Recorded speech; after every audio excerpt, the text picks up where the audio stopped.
ശബരിമല സ്വർണ്ണക്കൊള്ളയിൽ നിയമസഭയ്ക്കകത്തും പുറത്തും പ്രതിഷേധവുമായി പ്രതിപക്ഷം. ദേവസ്വം മന്ത്രിയുടെ രാജി ആവശ്യപ്പെട്ട് 2 പ്രതിപക്ഷാംഗങ്ങൾ നിയമസഭാ കവാടത്തിൽ അനിശ്ചിതകാല സത്യഗ്രഹ സമരം ആരംഭിച്ചു. കെപിസിസിയുടെ നേതൃത്വത്തിൽ സെക്രട്ടേറിയറ്റിലേക്ക് പ്രതിഷേധ മാർച്ചും ജില്ലാ കേന്ദ്രങ്ങളിൽ പ്രതിഷേധ ധർണയും നടത്തി.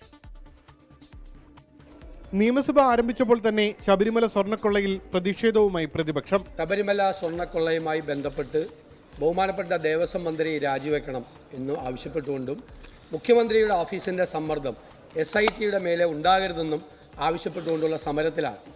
സാർ, ഞങ്ങൾ ആ സമരം തുടരുകയാണ്. Karunagappally MLA CR Mahesh, Perinthalmanna MLA Najeeb Kanthapuram എന്നിവർ സഭാ കവാടത്തിൽ സത്യഗ്രഹ സമരം ആരംഭിച്ചു.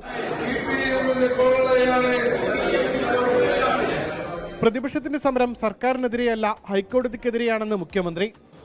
ഹൈക്കോടതിയാണ് SITയുടെ കാര്യങ്ങൾ നോക്കുന്നതും ആവശ്യമായ നടപടികൾ സ്വീകരിക്കുന്നതും ഇടപെടുന്നതുമൊക്കെ.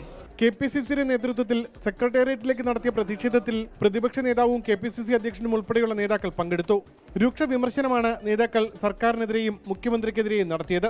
ജയിൽ കിടക്കുന്ന പത്മകുമാറിനെയും വാസുവിനെയും പിണറായി വിജയനും MV ഗോവിന്ദനും മാർക്സിസ്റ്റ് പാർട്ടിയും സംരക്ഷിക്കുകയാണ്.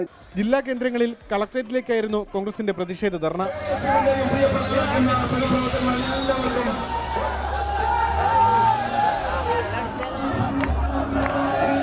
24 തിരുവനന്തപുരം. ലോകത്തെവിടെയായാലും ഏത് സമയത്തും 24 വാർത്തകളും ഓഗ്മെന്റഡ് റിയാലിറ്റി പാക്കേജുകളും എക്സ്പ്ലെയിനറുകളും വിശദമായി കാണാൻ ഞങ്ങളുടെ YouTube ചാനൽ നിങ്ങൾക്ക് സബ്സ്ക്രൈബ് ചെയ്യാം.